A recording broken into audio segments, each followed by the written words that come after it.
Here we are, enemy territory. Tottenham versus West Ham, and I had to come and meet up with Tobes.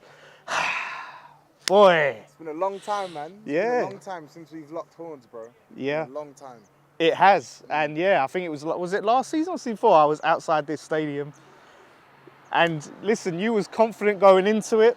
It didn't end, listen, the way you thought it would. We got a draw. It should have. It should have, but we found a way.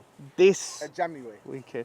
Jammy dodges. That's what you are. Listen, that's sometimes just the best way to win, is the jammy way. I don't want to see jamminess. I'll take jamminess, but I want to see a derby performance. What does the derby performance mean to you, though? Because I've been seeing a lot of discontent amongst your fan base on Lopetegui's start to a Premier League campaign. I've been seeing a lot of your fans talk about his style of play.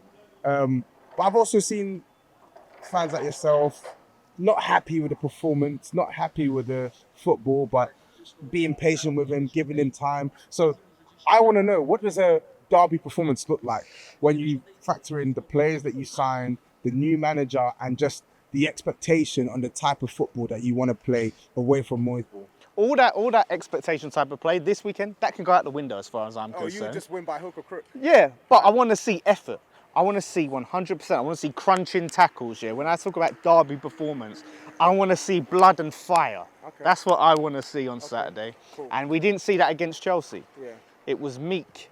That's not a derby performance. So I want to see that against you lot. You guys, the backs are against the wall. The pressure's on coming into this game. And the pressure is more so on you than us coming into it after that horrendous result. Have you calmed down now? Is your head better? Listen, my head is firmly in place. Yeah.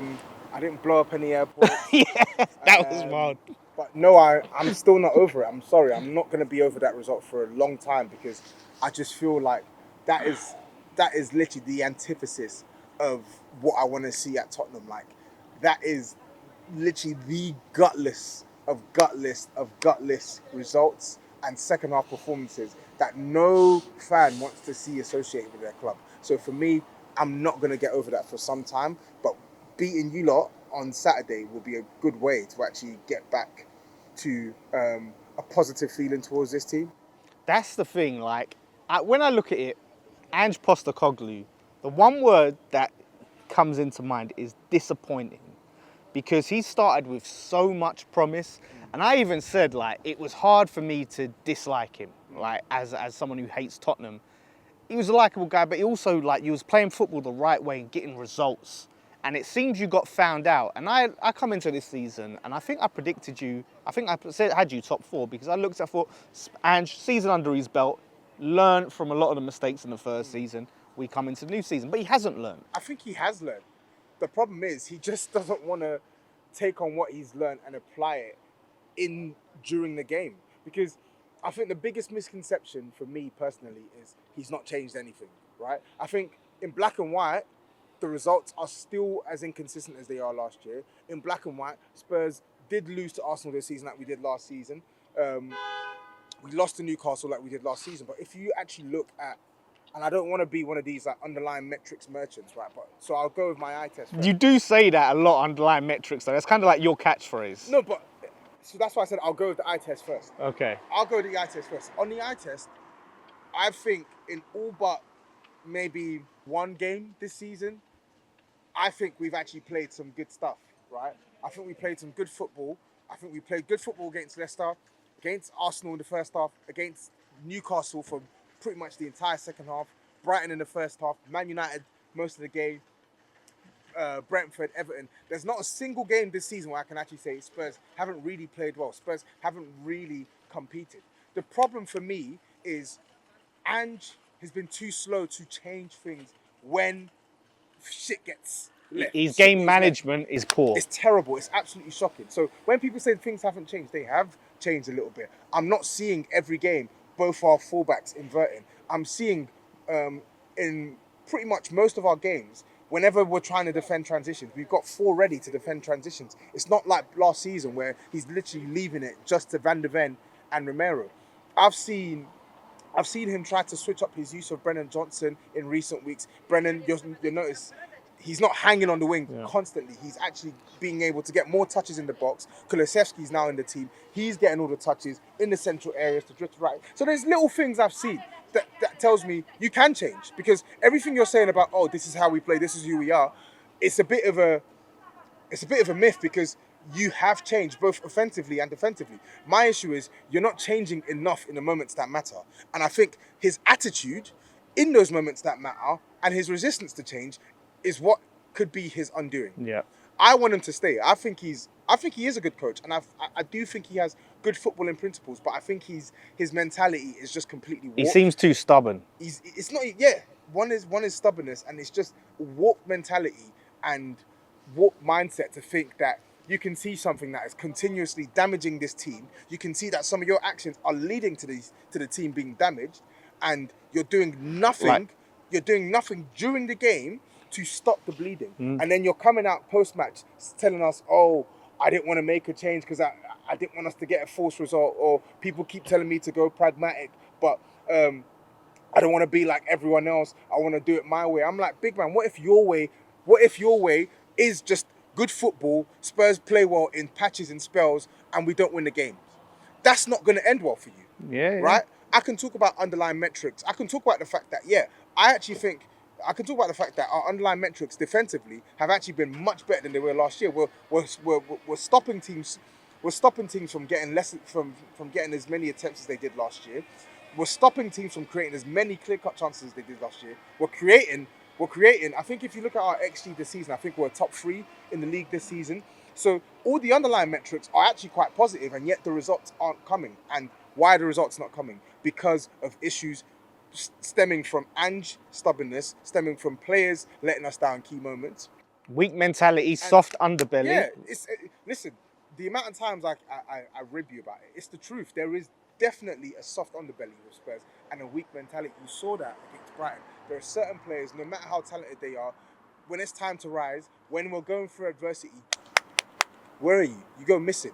The manager as well, when we're going through adversity, what are you doing on the dugout to try and help these players get into the right frame of mind to resist any sort of attack or counters or transitions or any sort of momentum that the opposition has? Because that's one thing that's probably going to concern me this game on the weekend. I know we're going to dominate that game of football. I know we're going to create chances against West Ham. I've watched you this season. I've watched us. I know because of the way we play, because of the way you play, we're going to create chances. My concern is, one, we may not stick those chances away. And two, you have too many good players for us to not... You have too many good players against the way we set up for you to not have moments. And my concern is when you have those moments in a game, and if those moments do lead to a goal, which is more than likely, what's going to be our attitude to counteracting that? What's going to be our attitude to pegging you back? What's going to be our attitude to actually going into the lead if we go 1-0 down? What's going to be our attitude to dealing with the same sucker punches that we dealt with last year? Because that was how it was going last year. Last year it was all going well, creating chances, go 1-0 up, concede a quite truly pathetic goal, and we just weren't able to recover. Are you concerned that under Ange, you haven't won a London derby that matters yet? And that why London derby that matters? So I'm talking about Arsenal, Chelsea, West Ham. Ange hasn't beaten a single one of us. And I don't know what the reason with that is. I know the reason. Last season, too open at the back, really, really poor off the ball structure, and us not taking our chances. It's not all down to Ange. Like, we have attackers who didn't bury you at this ground last year. We have the same attackers and midfielders who didn't create enough at your ground when we played you. Same with Arsenal. We had open at the back, very, very soft goals we conceded, and the chances that we had, we didn't put them away. Chelsea as well. We were completely all over Chelsea in the first half, and we just lose our heads. Romero lost his head. Destiny lost his head. The manager didn't take Destiny at the firing line. It was just too much adrenaline in that game, and we just threw the game away. So that's a really, really big stain on his stint so far as a manager. Our record, not even just against London teams, our record away from home in 2024 has been absolutely shocking. And I know we're not playing away from home, but just in general, the results this season, they've not been good enough. They've not been good enough for my liking. So I really want us to make this place a bit of a fortress. There's not been a single season in this new stadium where I can say this stadium's been a fortress. Like we're typically, at best, will be maybe, I don't know, 4th, 5th, maybe 6th, 7th, 8th best home record. I really want us to crack into 3rd or 4th, Yeah. stay there, right? We've played at home 3 times this season. We've beaten Brentford, we've beaten Everton, we lost to Arsenal. Yeah. We need to get better at beating the better sides in the league at this ground. Last year we lost to you at home. We lost to Aston Villa at home. Of course, injuries. We lost to Arsenal at home. We lost to Chelsea at home. We lost to Man City at home. Like, I think the only team that we actually beat at home that was actually strong were Man United and Liverpool. So Yeah. I need that to change this season, man. Let's listen. I hope it don't change after this weekend. Listen, Lopetegui, West Ham. I don't know how much you've seen of this new I've seen West Ham I've seen and what your thoughts are. You was always trying to get on to me about Areola and this, that, and the other. But yeah, what are you thinking about some of our new signings and this new West Ham? I think some of your new signings are pretty good. I think Todibo, he was someone that we scouted. He looks a really good centre back. I think Somerville, I like the look of him. I think he's a good signing. He's got pace. He's got a decent eye for goal. He's got decent feet. I feel like that's a good signing for West Ham. I think that's West Ham for me in a nutshell. Like, you sign some good players, and it looks like it should work, but for whatever reason, it just doesn't click. Whether it's the manager, whether it's certain players not being who they were made out to be. And I know it's too early, so I'm not going to write you off completely, but as far as you being like a genuine top 4 contender, which is, I think, your ultimate aspiration, I think you're far off that personally. I think the striker situation, I'm not going to lie, I thought he was a decent striker when I watched him in doses in the Champions League for Dortmund, but looking at him in the Premier League, he can't move. Well, he can't play because he's been injured for ages. He's a sick note, and when he does play, he can't move. So if you get him the ball in and around the box, he's got a good shot on him, with both feet. But I'm looking at the way your manager wants to play, the needs of the striker in a West Ham system, and I'm like, this guy's not going to do that. Well, this is the thing. not gonna Like, do that. if Lopetegui is signing with a view to play into his strengths, then yeah, I get it. Like, but I think he's going to adapt to against who he's going to play against, right? So he's not going to play the same every week. He's going to adapt. My problem is it's big 2024, and Antonio is going to be leading the line Stinky. on Saturday. Stinky. If we don't put a muzzle on that guy, I'm going to be so disappointed. And listen, I'm going to be so disappointed if we don't put a muzzle on that guy. do you know, in the grand scheme of things, like as it stands, I would go with Antonio on Saturday because of how well his physicality and all of that. However, it's an indictment to our recruitment process over the years that he is still leading the line for West Ham 100%. And he's going to be starting. 100%. It's shocking. So he's going to be the base of the midfield, because is he still going to go with Souček further up, and he's going to have what? Alvarez and Guido? I think it might be Alvarez and Souček, and then you've got Paqueta, Kudus, which he's been not great on the left. I don't know why he plays him on the left. That's what I'm thinking. Kudus has played on the left this season. Yeah. I've not really been impressed with Paqueta when I've watched him this season, personally. Yeah.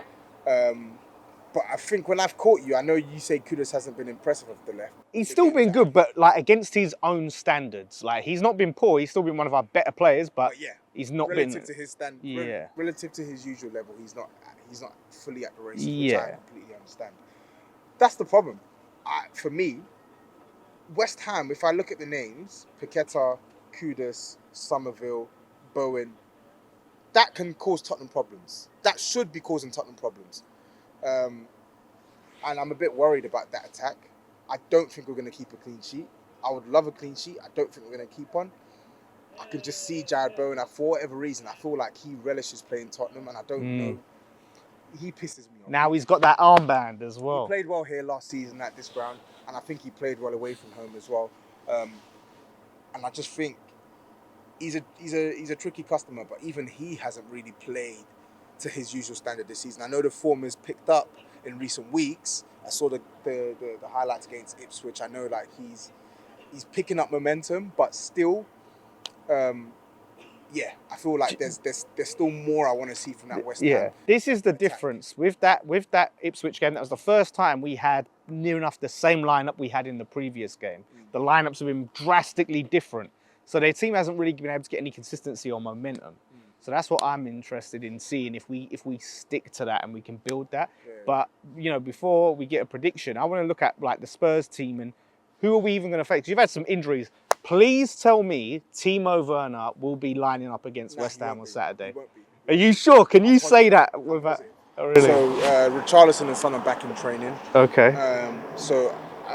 That was the news over the last couple of days. So I imagine I can't see Werner starting on the weekend. If he does, are you Ange out? no, I'm not Ange out, but I think he needs a slap in the face if he's still thinking that he can trust Timo Werner. If those two are available, but they say, listen, boss, I can only give you 15 minutes, I would much rather see Mikey Moore play the young G against West Ham. I would much rather see him play because I feel like he's just more comfortable with the ball and he actually takes better decisions with the ball versus a 27, 28-year-old Werner who can beat a player, has got the pace, but just fumbles every single final third action, misses chances, one good cross in 10. I don't want to see any of that, especially against West Ham. I want to see players who are talented who are talented and young enough where you can fail upwards. Or I see players like Son or Richarlison. I don't even like Richarlison on the left wing for us because he's got no pace in this system. But I would actually see him play over Timo Werner. I'd see anyone play over Timo Werner in that lineup. So that's where my head is at. Yeah, and then you got Johnson's been playing well. You guys jumped the gun. It seems like Spurs fans are looking kind of silly now because that overreaction after that first game to his performance. But listen. So everyone says, "Oh, Spurs fans are looking kind of silly," and listen, I don't want to sit here and argue as to why I don't think it is silly. I just want to praise the player for performing. But if I look at the bigger picture, the complaints, everyone says, oh, it's an overreaction to this season. No, it's not an overreaction to this season. It's a continuation of what we saw last season. A guy who was signed for £48 million, who scores 5 goals all season. Everyone keeps talking about 15 GNA. You scored 5 goals in all competitions. How does that benefit Tottenham? We need goals. Like, assists are nice, cool. I'm not saying assists aren't Well, important. he's a winger though, to be fair. But that's not his main job to score. But he's not a good winger. That's the problem, right? The way he's being utilised this season, and again, it was a problem for him and it was a problem for the coach. The coach was using him in a way that just was not good enough because he's not a good, and I say this with the utmost respect, technically, he's nowhere near it. To play the role that he was playing last season and at the start of this season. To be a touchline winger, to receive the ball, to try and take on your man, create dangerous situations and actually have the intelligence to make the right decision 60 to 70% of the times, he's not got that in his locker. What he has got in his locker that I'm seeing in recent weeks, and I saw a bit of when he was at Nottingham Forest, is he actually takes up decent positions in the box. And I thought when we initially signed him, I didn't want him. I didn't want him. But I at the very least thought we were getting a player who actually had a decent eye for goal. But even that was terrible last year. This season, a bit of confidence down him. And now he's actually like a completely new player in front of goal. All the other stuff, still nasty, right? But in front of goal, if you get the ball to this guy in the box, based off what I've seen in the last 4 or 5 games, he actually looks like he's got the confidence to actually test the goalkeeper, which is the bare minimum. £48 million. The bare minimum is when you're in those positions, test the goalkeeper. If you're not going to score, at least test the goalkeeper. Last year, we saw him missing from like 2 yards out. He underperformed his XG last year. Yeah. Underperformed his XG last year. All he could do was just score from tap-ins. This season, I'm seeing already, and I know I have to temper myself to the level of opposition because he's not exactly scoring against world beaters, right? But even still, the level of finishing, the finish against Brentford, the finish against the Hungarian team that we played recently, the finish against who was it that we played? The finish against Coventry, like those 3 finishes alone, better than anything I've seen from him in how many months at Tottenham. And then even the finish against Karabakh, runs onto it, first time finish, slots it bottom corner. I'm like, bruv, where has this finishing been in the entirety of your time at Tottenham? confidence is a big thing, and I'm happy that he's got some confidence now, because in all honesty, this notion that Spurs fans don't want him to do well just so it's bullshit. Because if he's scoring goals, we're winning games. There's no Tottenham fan you're going to meet that's going to be upset at Brennan Johnson scoring goals to win Tottenham matches. I promise you. There isn't. When he's scoring the goals, I'm happy, I'm delighted. I just want it to continue. Is he going to do it Saturday? Let's hear score prediction from you. Score prediction from me. How confident are you really? I'm going to go 3-1. Oh my God. 3-1. I'm going to go 3-1. I think we got goals in us, man. I think he's got the hot hand. I would like to think he's going to score again, but again, I feel like the scoring rate he's on it's not sustainable over the course of the season. I feel like it will level out. But that being said, because of the way we play and because he's just in this groove at the moment, I'm going to go for him to score.